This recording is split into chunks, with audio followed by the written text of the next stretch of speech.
गुण या ये प्रॉपर्टीज को साथ के साथ डेवलप करते रहें। नया मैम, क्लास में ऐसा बच्चा है जो ज्यादा एग्रेसिव है, टीचर पे भी हावी हो रहा है, उसके एग्रेशन को कम करने के लिए हम क्या कर सकते हैं?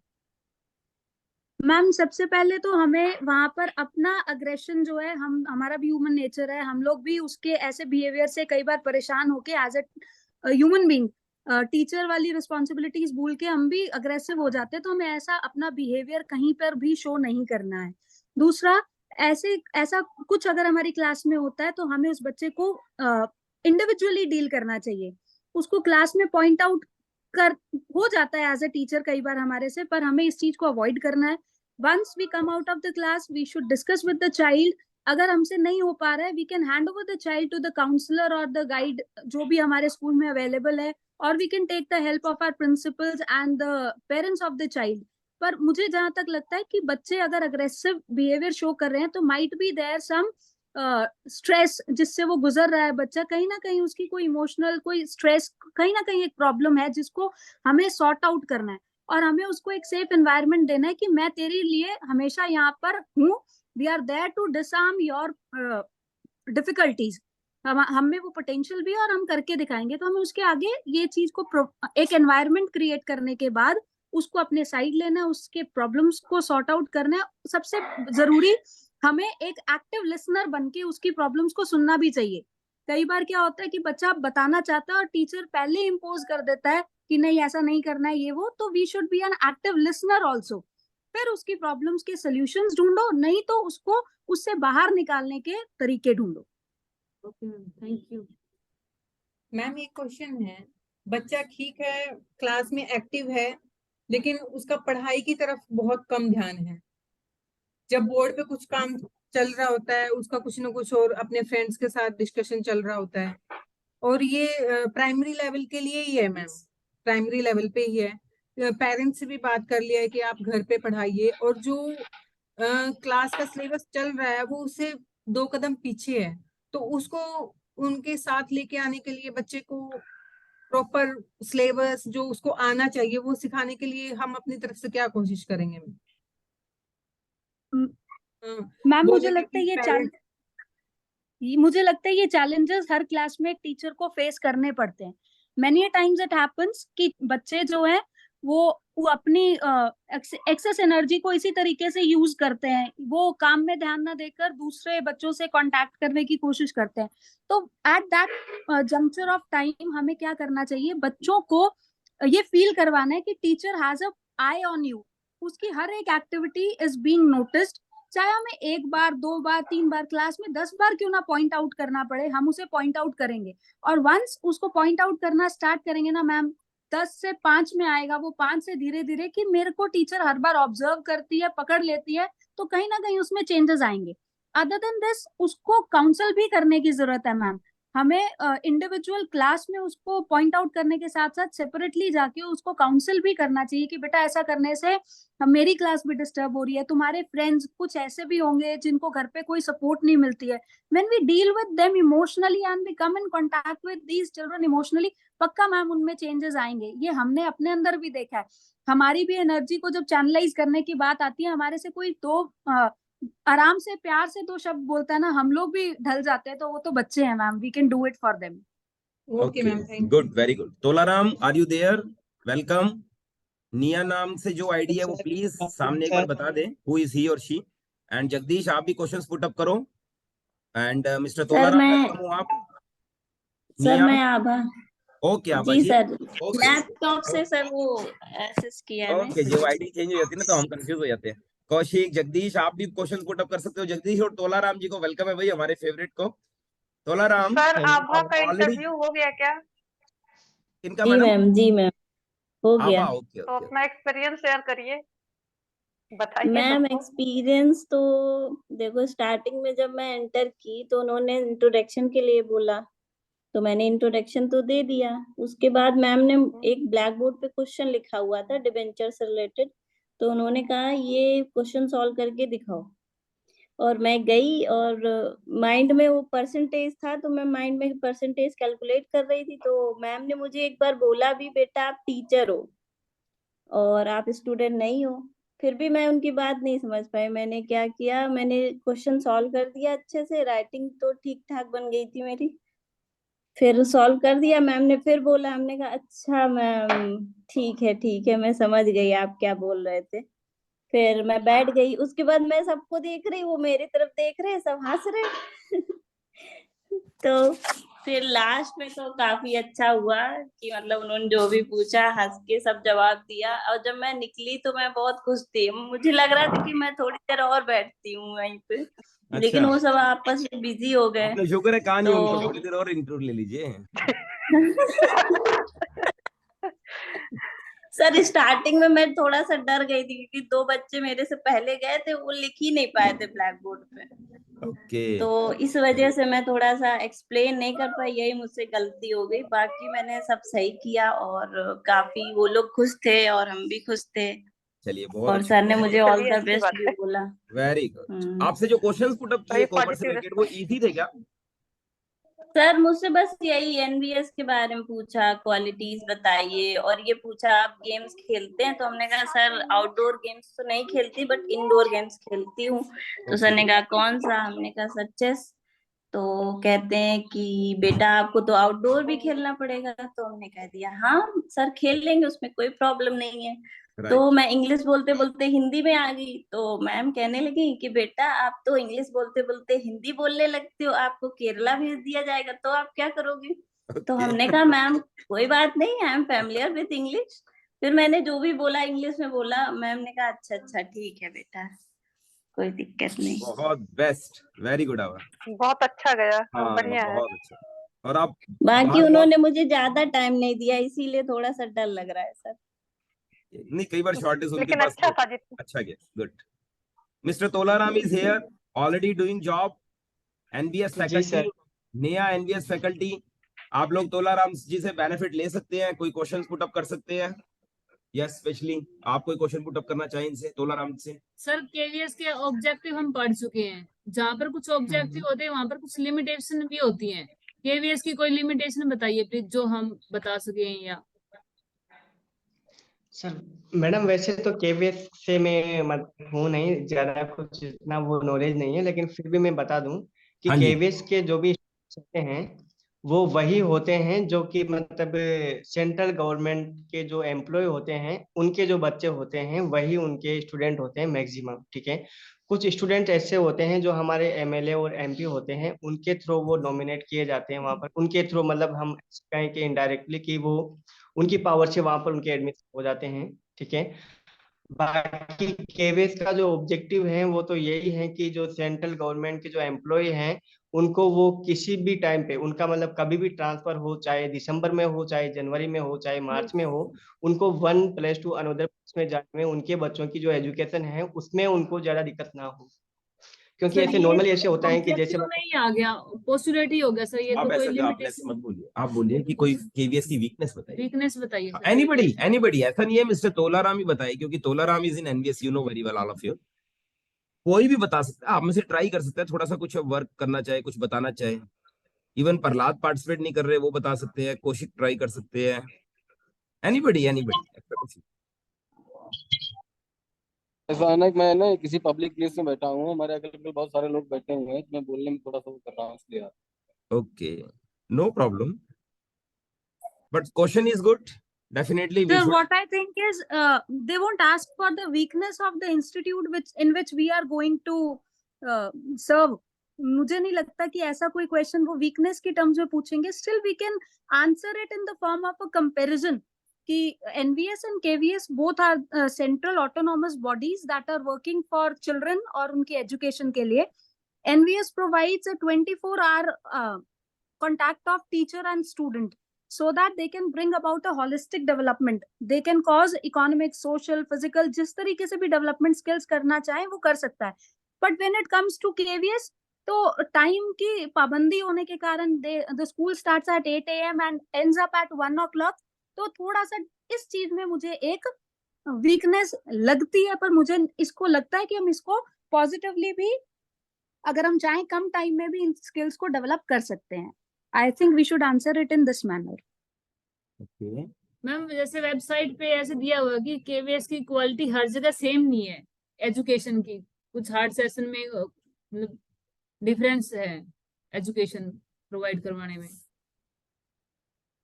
पर मैम गवर्नमेंट जो है वो अपने मेजर्स तो ले ही रही है उसको compete करने के।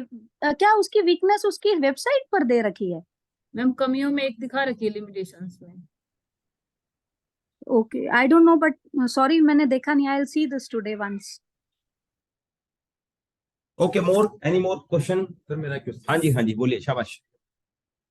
नेहा मैडम, मैंने अपनी लाइब्रेरी को अच्छे से मेंटेन किया हुआ है, लेकिन किसी कारण से अगर लाइब्रेरी में आग लग जाती है तो उस स्थिति में एक जी लाइब्रेरियन को क्या करना चाहिए? सर, सबसे पहला काम is the safety and security of the children. And if any one of them is sitting there, तो हमारा पहला मोटिव होगा हमें किसी तरीके से उसको इवैक्यूएट करवाना है। और यूजुअली क्या होता है, हमने थोड़ा सा इसके बारे में मैंने पढ़ा है कि डिजास्टर मैनेजमेंट के अंदर इसके लिए ड्रिल्स वगैरह भी स्कूल के अंदर करवाई जाती हैं। तो why not conduct a mock drill in our library. मैं उसके लिए पहले बच्चों को भी बता कर रखूंगा, खुद भी उसके डूज एंड डोंट्स के बारे में डिस्प्ले करके रखूंगा। एंड जब ऐसा कुछ इवेंट होता है तो सबसे पहले मेरे लिए safety and security of the children है। I will work to evacuate the library जितना मैं कर सकूंगा। बच्चों को बचाने की कोशिश सबसे पहले करूंगा। इसके अलावा सर दो तीन चीजें, शायद वो फायर बॉल्स आजकल आती हैं और जो फायर एक्सटिंग्विशर्स हैं, दोनों अलग अलग कंसेप्ट पे काम करते हैं। तो हम उसको मॉक ड्रिल के टाइम पे बच्चों को बता भी सकते हैं कि कैसे यूज करना है, क्या है। तो आई मतलब ड्यूरिंग ये बोल सकते हैं कि as a librarian I will conduct lectures on these disaster management skills in libraries in every month। ऐसे भी करके कुछ बोल सकते हैं शायद, if I'm not wrong। नहीं मैम, आपने बिल्कुल सही कहा, बिल्कुल सही है। Neha, she is also science candidate, her name hello is, ma'am. और आज इनका फर्स्ट डे है, झुंझुनू से है ये। Okay, welcome ma'am, you are at a right place ma'am. Neha ma'am, मैं ये पूछना चाह रही हूँ कि अपने को डेमो क्लास बनानी है तो कौन सा टॉपिक जी ज्यादा इफेक्टिव होगा? मैम, आप साइंस मतलब फिर आपका एमएससी किस में है? केमिस्ट्री में। केमिस्ट्री में, तो आप केमिस्ट्री वाला टॉपिक ही अडॉप्ट करना चाहेंगी? यस। अच्छा, तो बेटर तो यही रहेगा आप केमिस्ट्री के लिए जाएं। और आपको जो कंफर्टेबल लगता है वही उसके लिए, थोड़ा सा चैलेंजिंग टॉपिक भी हो जो कि आप बोर्ड के ऊपर प्रेजेंट बहुत अच्छा से कर सकें। दोनों चीजें मैटर करेंगी मैम। जो स्किल आप जिसके अंदर ज्यादा दिखा सके, डेमोन्स्ट्रेशन कुछ ऐसा करना है। हमारे पास एड्स नहीं है, वहां पे टीचिंग एड्स नहीं है, पर हमें अपने किसी भी तरीके से उसको इम्प्रेसिव बनाना है लेक्चर को। तो जैसे मेरे एक कंसेप्ट, मैं क्या सोचती हूँ कि जब मेरे पास एड्स नहीं होते पढ़ाने के लिए, तो स्टोरी टेलिंग या कहीं ना कहीं कोई ऐसा पोयम से रिलेट करके कहीं से निकाल के, जैसे एक सिंपल सी बात है, हमारे टॉपिक होता है ना, व्हाई डू स्टार्स ट्विंकल। तो हम उसको ऐसे भी बोल सकते हैं ना, ट्विंकल ट्विंकल लिटिल स्टार से एक आइस ब्रेकिंग एक्टिविटी करवा दो। तो उससे भी कहीं ना कहीं हमें हर एक टॉपिक का एक टीचिंग एड के साथ कैसे पढ़ाना और विदाउट टीचिंग एड के साथ कैसे पढ़ाना है, वो थोड़ा सर्च कर लीजिए। उसमें जो आपको सबसे अच्छा लगे उसी अकॉर्डिंग प्लान कीजिए। Yes, yes madam. Ma'am, NEP में 21st सेंचुरी स्किल के बारे में बताया गया है, उसके बारे में थोड़ा बता दीजिए। मैम, एनईपी 2020 जो है, it focuses on 21st century skills, जो कि इंफॉर्मेशन एज में आज अगर बच्चे अडॉप्ट कर लेते हैं तो उनको आगे के लिए बहुत इजी हो जाता है, या उनको बैलेंस करना इन द इंफॉर्मेशन एज, जहाँ पर computers, digital libraries, digital knowledge का ज्यादा महत्व दिया जाता है। तो उसके लिए जो स्किल्स को डेवलप करने की बात की गई है वो 3 पार्ट्स में कैटेगराइज्ड हैं। They are learning skills, there are literary skills and there are life skills. जो लर्निंग स्किल्स हैं उसके अंदर हमारे पास 4 C's की बात होती है, जो कि है communication, collaboration, critical thinking and creativity, जिसको क्रिएटिव थिंकिंग भी बोलते हैं। अगर आप चाहेंगे तो I can give a brief description about all these also. फिर इसके बाद आता है लिटरेसी स्किल्स, लिटरेरी स्किल्स, जिनके अंदर 3 चीजें आती हैं, IMT, information literacy, media literacy, and T is for technology literacy.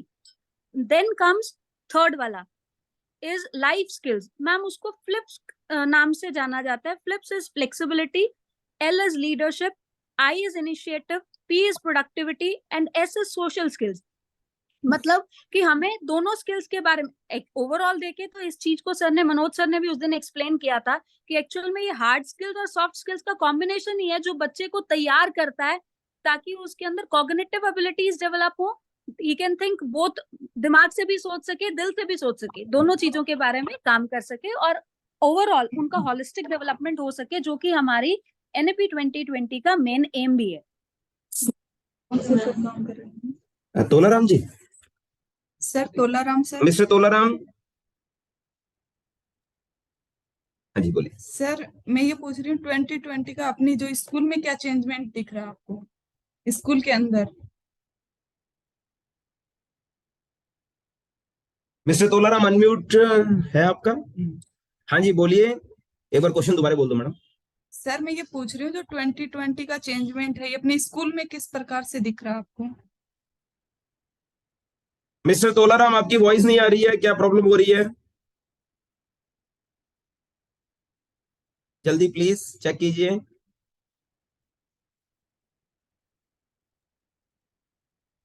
Mister Tolaram आपकी वॉइस नहीं आ रही है। चलो वो विजय लक्ष्मी मैम से पूछते हैं। हाँ जी विजय मैडम, तोलाराम जी की मैम, आवाज नहीं आ रही इसलिए आपसे पूछ रहे हैं, बोलिए। मैम ये पूछ रहे हैं जो 2020 एजुकेशन पॉलिसी लागू हुई, सर लेकिन वो हाँ आप पूछिए। में लागू हुई है उसका क्या चेंजमेंट देख रहे हैं अपन? मैम इसमें मैं थोड़ा भी मुझे नहीं नॉलेज, आप नेहा मैम से पूछ लीजिए, वो ज्यादा अच्छा मैम बता देंगे। मैं बता देती हूँ। एक्चुअली सर मैंने ये अच्छे से पढ़ा है तो मुझे थोड़ा है, मैं बता देती हूँ। हाँ अच्छा बता देंगे। NEP 2020 एक्चुअली जब हम स्कूल लेवल पे अप्लाई करने की सोचते हैं, अभी तो सिर्फ मैम ड्राफ्ट आया है, उसका इम्प्लीमेंटेशन जो होगा वो अभी स्टार्ट होगा। उसके लिए बहुत सारे चैलेंजेस स्कूल को सफर करने पड़ रहे हैं। जैसे कि अगर हम बात करें तो NEP 2020 जो है वो किस पे फोकस करती है, मदर टंग के अंदर टीचिंग के लिए। और मदर टंग में जब हम पढ़ाने की बात करते हैं तो मैं सपोज महाराष्ट्र में पोस्टेड हूँ, तो महाराष्ट्र की जो मदर टंग है वो मुझे आती नहीं है, तो दैट रिक्वायर्स, मुझे तो ये लगता है जहां तक कि वहां पे अभी क्या होगा कि टीचर का ट्रांसफर सबसे पहले जरूरी हो जाएगा NEP 2020 को इम्प्लीमेंट करने के लिए। अगर ट्रांसफर नहीं जरूरी है तो कम से कम टीचर की ट्रेनिंग होनी चाहिए उसको इम्प्लीमेंट करने के लिए, so that we are able to teach in that mother tongue. मेरे लिए सबसे इम्पोर्टेंट पॉइंट तो ये नजर आया मुझे। दूसरी बात क्या करते हैं कि टेक्नोलॉजी इंफ्रास्ट्रक्चर की बात आती है, हम इंफ्रास्ट्रक्चर ऑफ स्कूल के ऊपर फोकस नहीं कर रहे हैं, we have to focus on the technology infrastructure. हमारे क्लासरूम्स को स्मार्ट बनाना चाहिए और वो उस पर हमारे स्कूल में काम भी चल रहा है, हर स्कूल के अंदर अब ये काम चल रहा है। इसके लिए कम्युनिटी पार्टिसिपेशन का बहुत जरूरी है और NEP 2020 का एक बहुत इंपॉर्टेंट पॉइंट है कि कम्युनिटी पार्टिसिपेशन इज रिक्वायर्ड। जैसे पहले क्या होता था, SMCs होती थी, स्कूल मैनेजमेंट कमिटी, वो किसके ऊपर फोकस करती है कि स्कूल का करिकुलम कैसा हो, कितने टीचर्स होने चाहिए, कितने बच्चे होने चाहिए, उनका अरेंजमेंट कैसे करना है, मिड डे मील के लिए जो कुछ भी रिक्वायरमेंट है वो कैसे पहुंचानी है। पर अब इसके साथ साथ कम्युनिटी का पार्टिसिपेशन किसके अंदर किया जा रहा है कि वहां से हम कुछ फंड्स कलेक्ट कर सकें। डायरेक्ट पैसा तो नहीं ले सकता है गवर्नमेंट स्कूल के अंदर, वी कैन टेक असेट्स, जैसे कि कोई डोनेट कर देता है स्मार्ट बोर्ड, कोई डोनेट कर देता है बेंचेस फॉर द चिल्ड्रन, तो हम उसके लिए तैयार रहें, तत्पर रहें और प्रिंसिपल्स, टीचर्स सब एक IPR, interpersonal relation healthy one develop करें, किसके साथ, कम्युनिटी के लोगों के साथ, ताकि वो भी आके हमारे स्कूल्स के अंदर कोऑपरेट करें। फिर इसके अंदर थर्ड बात जो मुझे यहाँ तक लगती है, there will be a problem of funding also. देखो कि अगर हमें स्कूल के अंदर टेक्नोलॉजी इंफ्रास्ट्रक्चर बढ़ाना है तो हमें उसके लिए फंडिंग की जरूरत है, और वो फंडिंग कहाँ से होगी, कैसे होगी, उसका एक रोड मैप कहीं पर भी नहीं दिया गया NEP 2020 के अंदर। ये दिया गया है डिजिटलाइजेशन होना चाहिए, ये दिया गया है कि ब्लेंडिंग लर्निंग होनी चाहिए, जहाँ पे आपके पास टीचर्स होंगे, ऑनलाइन रिसोर्सेज होंगे, दोनों से मिलकर पढ़ाया जाएगा। पर ऑनलाइन रिसोर्सेज लाने के लिए, इंटरनेट फैसिलिटीज लाने के लिए जो फंडिंग चाहिए वो स्कूल को कहाँ से मिलेगी, उसका कोई रोड मैप जो है वो क्लियर नहीं है। And schools at personal level are working on it, पर गवर्नमेंट की तरफ से अभी जो रोड मैप आना अभी भी बाकी है। So this was all about very good NEP। हाँ जी प्लीज। बहुत अच्छा मैम। नेहा मैम, यदि हम इंटरव्यू देने जाते हैं जी सर। और वहाँ हमसे पूछा जाता है कि हर कार्य तो अब कंप्यूटराइज हो रहा है, हम लाइब्रेरियन के जी। लिए जा रहे हैं, तो वो लोग बोलेंगे कि हर डेटा आप कंप्यूटर में रख लें, तो क्या लाइब्रेरी कैटलॉग की आपको आवश्यकता है? प्रसूची पत्र यानी रजिस्टर की बात कर रहे हैं हम। हमसे सर एक बार क्वेश्चन रिपीट करिए कि सब कंप्यूटराइज्ड हो रहा है। सब कंप्यूटराइज हो रहा है, सारा बुक का डेटा है जो कि कंप्यूटर्स में ठीक है, रखा जा रहा है, ठीक है मैम। तो ठीक वो है, हमसे ठीक पूछ है। सकते हैं कि क्या हमें लाइब्रेरी कैटलॉग की आवश्यकता है, प्रसूची पत्र जिसे रजिस्टर कहा जाता है ma'am. Okay okay sir, actually जहाँ तक मुझे ये क्वेश्चन समझ आता है वो ये हो सकता है कि ऑल्दो जब टीचर्स लाइब्रेरियंस का सिलेक्शन होता है तो the first one thing is they should be very much क्या बोलते हैं उसको, बहुत ज्यादा टेक्नोलॉजी वाइज स्मार्ट होने चाहिए टीचर्स। ऐसे ही टीचर्स का अपॉइंटमेंट आज की डेट के अंदर हो रहा है। मुझे लगता है आप लोगों से भी सबसे ज्यादा प्रेफरेंस पहले यही पूछी जाएगी कि कंप्यूटर की नॉलेज कितनी कहाँ तक आप लोगों को है। खड़ी हो बनाओ उसको। तो ऐसे सिचुएशन के अंदर हमें कंप्यूटराइज टीचर्स आर रिक्वायर्ड, पर कैटलॉग और ये सब बच्चों का एक इजी असेस होता है। ऑनलाइन सब कुछ हर जगह पे मिलेगा, पर एक लाइब्रेरी एक ऐसी जगह है जहां पर हमें पहले फिजिकली बैठने की आदत जो वहां पे बनाई जाती है। A teacher can not be replaced. Physical चीजों को रिप्लेस कर पाना सर, जो हाथ से किया हुआ काम होता है, हमारे इंडिविजुअल हैबिट्स हैं, हाथ से किया हुआ काम हमें ज्यादा याद रहता है rather than the what we learn और read at the computers screens. तो मुझे तो लगता है इस चीज को इम्पोर्टेंस दी जानी चाहिए। Thank you. Next, anybody else?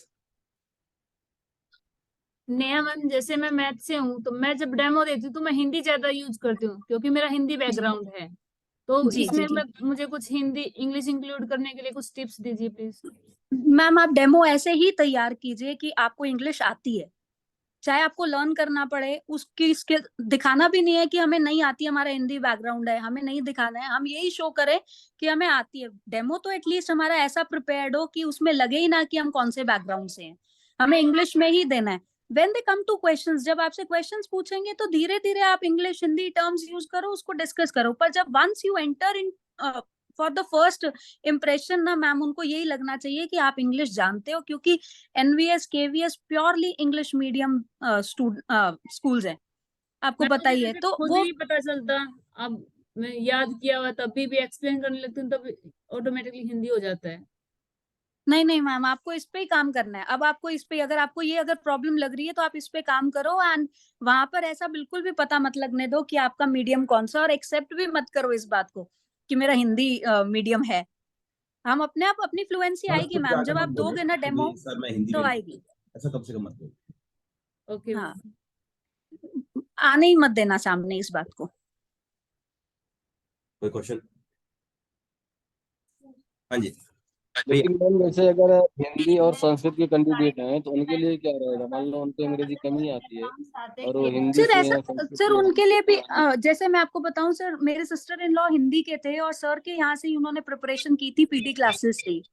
And sir सिर्फ उन्होंने अपना इंट्रो जो था वो इंग्लिश में दिया, उसके बाद इंग्लिश के टर्म्स यूज करें जैसे हम कॉमन लैंग्वेज में यूज करते हैं। आप लोग भी बहुत अच्छा यूज करते हैं, मैंने देखा आपके जब आप इंटरेक्ट करते हैं यहाँ पर, तो कोई प्रॉब्लम नहीं है। जब इंट्रो देना चाहेंगे, अगर इंग्लिश में कंफर्टेबल है तो दीजिए, अदरवाइज हिंदी वालों को उस बेस पे नहीं जज किया जाता है सर, हिंदी संस्कृत वालों को, कि आपको इंग्लिश आती है या नहीं। इस चीज के लिए आप निश्चिंत रहिए सर। मैम प्राइमरी लेवल पे केवीएस में अलग अलग मैम बैकग्राउंड से समस्या बच्चे ये है आते ना, हैं, तो उनका ये लैंग्वेज समस्या ये अलग है अलग कि होता है, तो फिर हम उन्हें कैसे पढ़ाएंगे उनके मदर टंग में? मतलब अलग मैम अलग। वही this is an issue actually ma'am, हमें वहां पर जाकर सीखना पड़ेगा। बोलो कि sir I know about this, कि मुझे जहां पर भी जाना है, आई एम ऑलवेज, मैं वो मदर टंग नहीं जानती हूँ उनकी, पर I am ready to learn. अगर मेरे बच्चों को मुझे सेटिस्फाई करना है, मुझे मदर टंग में बोलना है, तो मैं सीखने के लिए तैयार हूँ। And it might take some time, 1 month it might take, और मैं इजिली इस चीज को जज भी कर लेती हूँ, मैं इस चीज को जल्दी से एक्सेप्ट भी कर लेती हूँ कि मैं नई जगह हूँ, तो मुझे उनके अकॉर्डिंग अपने आप को ढालना आता है, पॉजिटिव दिखाना है पर वहां कि पे मैं कर लूँ। बच्चे तो डिफरेंट बैकग्राउंड से आते हैं ना, तो उनका लैंग्वेज भी तो डिफरेंट डिफरेंट हो सकता है ना। हो सकता है मैम, बट एक्चुअली क्या है, बच्चों को भी अडॉप्ट, सपोज मेरी गुड़िया है वो मैं नवोदया से हूँ, हम लोगों का हिंदी मदर टंग है, तो वो लोग एक्सेप्टेबल है। पर अगर सपोज ये मराठी बैकग्राउंड की होती है और मेरा उड़ीसा के अंदर ट्रांसफर है, तो अब बच्चे को भी कुछ एडजस्ट करना आना चाहिए। तो a teacher has to be bilingual, ठीक है, जो कॉमन ये वर्ड भी